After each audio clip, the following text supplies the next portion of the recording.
This video will be about solving two-step equations. So when you're solving equations, you always end up needing to use opposite operations. So we need to know what our opposites are. So if we have addition, the opposite is subtraction. And if we have multiplication, the opposite is division.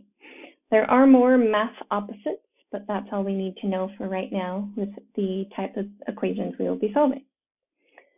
So for example, if we have 10 equals m divided by 4, when there's a fraction, that's really division, plus 2.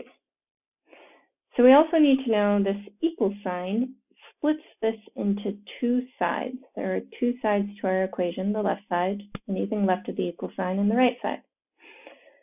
So on either side, what you do to one side, you have to do to the other. If I added 5 here, I'd have to add 5 to the other side.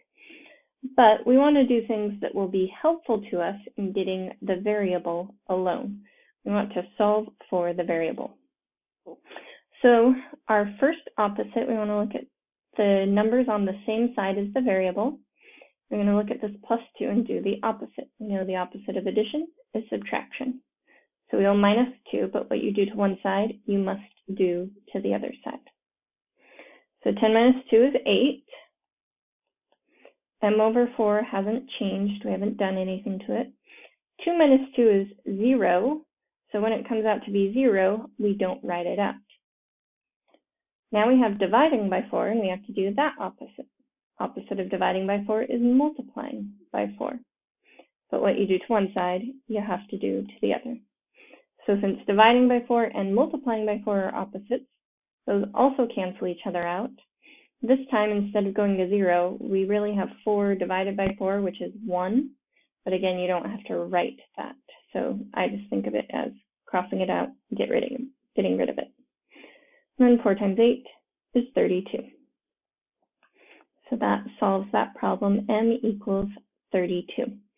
If you wanted to check your answer, you could by plugging it back in. You'd have to go back to the original equation and plug in the answer you got. Then you'd have to simplify. 32 divided by 4 is 8, and 8 plus 2 is 10. So that checks out. 10 does equal 10.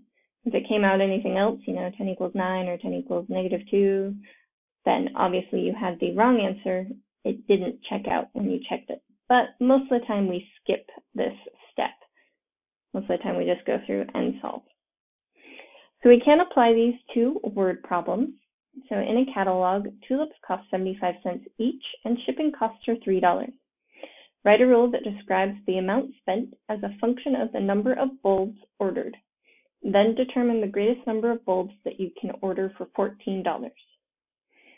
So what they want is to write a rule that describes the amount spent. We want to know amount spent, what that equals. So I'm going to put A for amount spent. Then it says tulip costs 75 cents each. Each means it varies. You could buy 1 tulip bulb or 2 tulip bulbs. Anytime you have something that's varying like that, that's where our variables get involved because it's varying. So 75 cents each means we have 0.75 times x because we don't know how many tulip bulbs there are. And then shipping costs always stay the same. It says and usually means addition. So and shipping costs are $3, so plus 3. So that's our equation. They specifically wanted us to solve for when you have spent $14. So they're saying you're not buying 14 bulbs, but that you've spent $14. Remember, A was the amount spent. So now we have an equation to solve. So again, we do our opposites. Opposite of adding 3 is minus 3. What we do to one side, we do to the other. I recommend drawing the line in so you realize, okay, this is left, this is right, because I see students put it on the same side instead of on the opposite side. So minusing 3, we get 11 equals 0.75x. And then this is 0.75 times x. they don't usually write in the multiply sign, so anytime you have a number next to a letter, you have to realize, oh, this is multiplication, and the opposite of that is division. So 11 divided by 0.75 is 14.6666 repeating. It just keeps going on and on. Now this is a word problem, so we do have to make sure our answer makes sense. If we were rounding the correct way of rounding, we'd round up to 15. The problem is, since we're talking about buying tulip bulbs, we can't buy a partial amount of a tulip bulb. So instead of rounding, what we do is we just drop all the extra. We can buy 14 tulip bulbs because you can't buy a partial tulip bulb. The next thing the section will ask you to do is to solve an equation and at the same time justify each step that you're doing. So if we have this equation, 3x minus 7 equals 8, that is our original equation, and they would label it original equation. So we know we have to do our opposites. So this time, our variable's on the left. We want to look at this minus 7 and do the opposite, which is adding 7. Now the second thing that's going to happen is they write it a little bit differently when they're justifying steps. Instead of putting it underneath like this, instead they're going to rewrite the equation and put it to the side.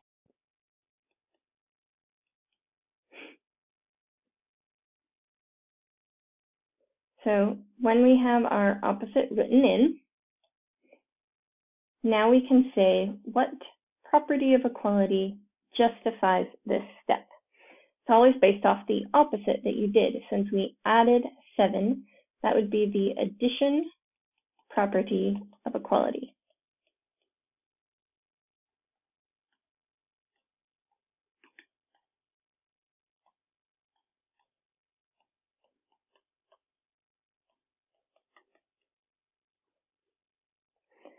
So now if we simplified, negative 7 plus 7 is opposite, so it cancels. 8 plus 7 is 15. That step we just simplified. Now we do another opposite. Again, they didn't write that this is multiply, but we know this is 3 times x, so our opposite is division. And again, instead of just writing it underneath, what they'll do is rewrite the whole thing with this new step. When they justify, they kind of write it out a little more than we're used to.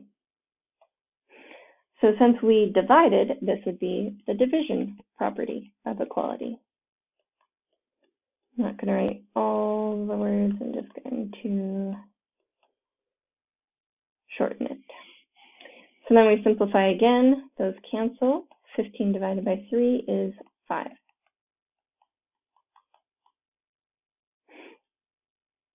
So what they might do is just isolate one step of the process only and say what property justifies the step.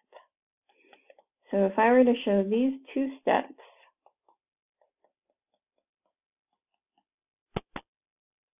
we'd have to ask ourselves what changed from the first step to the second step. So most everything is the same, except you notice we minus 3 on both sides. That difference between one step from the first step to the second step, that difference tells us what property we've used. Since we minus, that would be the subtraction property of equality. So when you are solving equations, make sure to use your opposite operations and to always do the same thing on the left side and the right side of the equation. What you do to one side, you must do to the other. And that concludes our discussion of 2-step equations.